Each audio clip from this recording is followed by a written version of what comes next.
Well, let's bring you more now on the Court of Appeal challenge to the ban on assisted suicide. It's being mounted today by 68-year-old motor neurone disease sufferer Noel Conway. Well, for more on this, I'm joined now by Dr. Peter Saunders, Campaign Director for Care Not Killing, and Andrew Copson, Chief Executive of the British Humanist Society.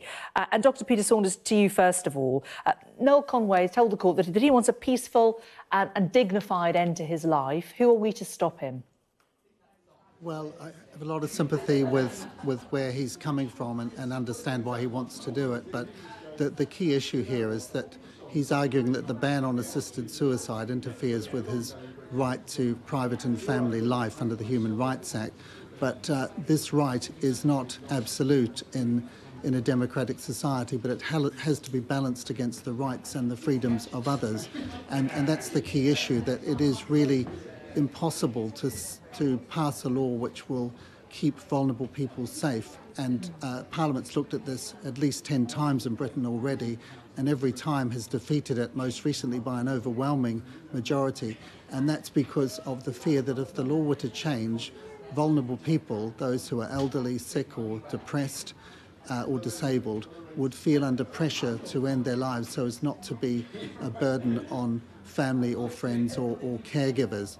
And the evidence from other jurisdictions like Oregon and Washington, the Netherlands and Belgium, which have had a long run with this kind of legislation, demonstrates that there is collateral damage and that vulnerable people, those who have no voice, unlike Noel Conway, are at danger of losing their lives by those who would want to exploit or abuse them. Well, let's put those points to Andrew Copson from the British Humanist Association.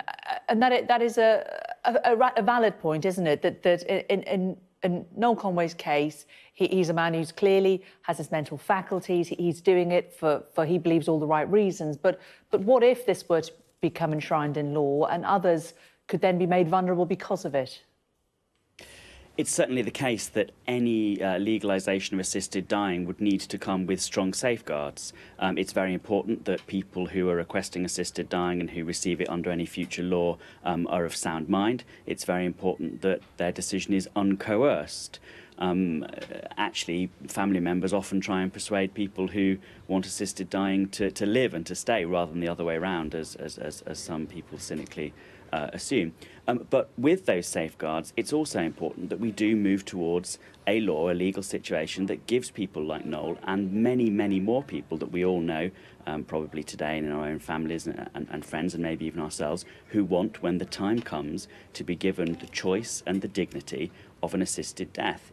And what we're talking about, after all, is something that is incredibly individual. We're all going to die, right? That's a universal experience. But our individual circumstances when we approach that time are all going to be very different. What could be more personal? Over what area of our existences could we need more choice than this? And at the moment, a very large number of people are denied that choice. And this is a new issue, right? Medicine keeps us alive now for longer than has ever been possible in the history of human beings.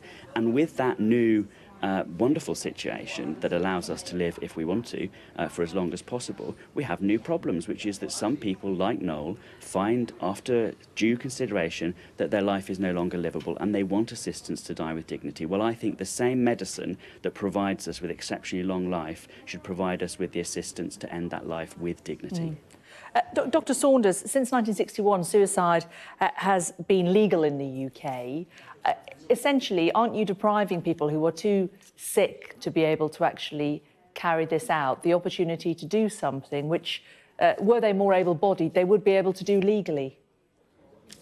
Well, you're quite right. It's not against the law to commit suicide, but it is against the law to help someone to commit suicide, and that's because the law recognises the place of subtle coercion or perhaps even just a sense of duty. The problem is that the so-called right to die can so easily become the duty to die, and people do feel under pressure. And we've just seen in other jurisdictions that you can't control it. So if we look at the divisional court judgment, the divisional court last year threw this case out, and they concluded that what would inevitably happen was that there would be an expansion of categories of people to be included in the case.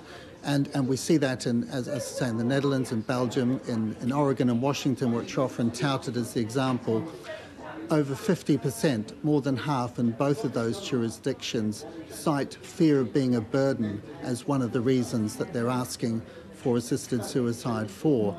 And the other reasons are reasons like autonomy or loss of meaning in life and so on.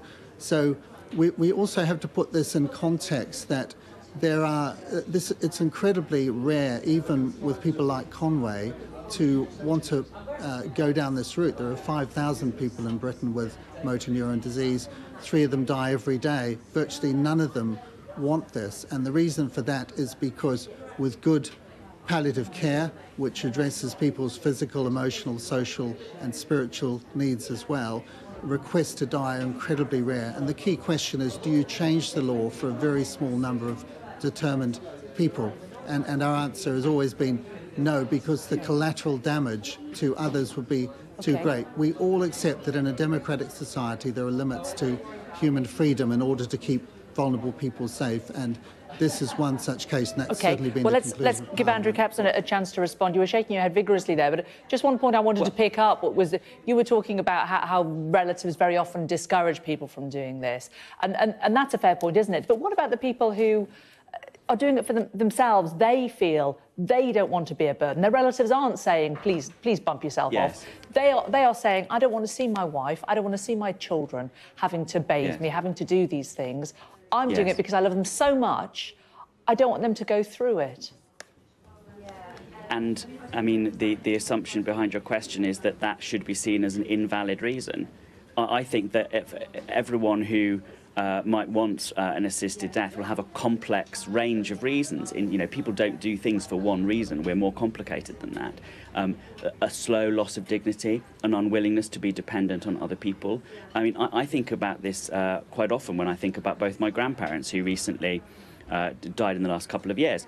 And, my grandfather was very happy to be dependent on other people. He was very happy to have every aspect of personal care, quite intimate care provided for him, to feel, in a sense, that he was a burden on them. He thought that was perfectly justifiable, that he should be a burden on them. My grandmother, by contrast, it was one of the worst possible things for her sense of self that she could have conceived of, to be dependent on others or to be a burden on others. But I don't see why that reason and decision, just as many other reasons at the same time that they both had, and I'm sure all people who confront this difficult choice have, I don't see why that shouldn't be one valid reason among others. I mean, if that's part of your intrinsic to your sense of self and the whole way that you've lived your life, maybe, for others or for the benefit of your children, then why shouldn't that be part of a very complicated range of reasons as you approach the end of your life, to want to have assistance to die with dignity? I don't understand. It's not on Peter or on others of us to judge and question and sit in judgment on the reasons that people make their choices in the most intimate and personal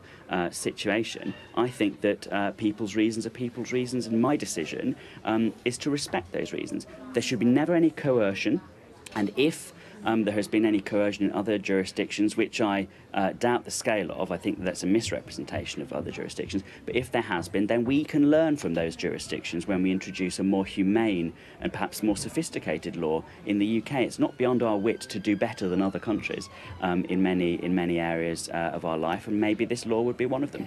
It is deeply personal, isn't it? A fascinating discussion.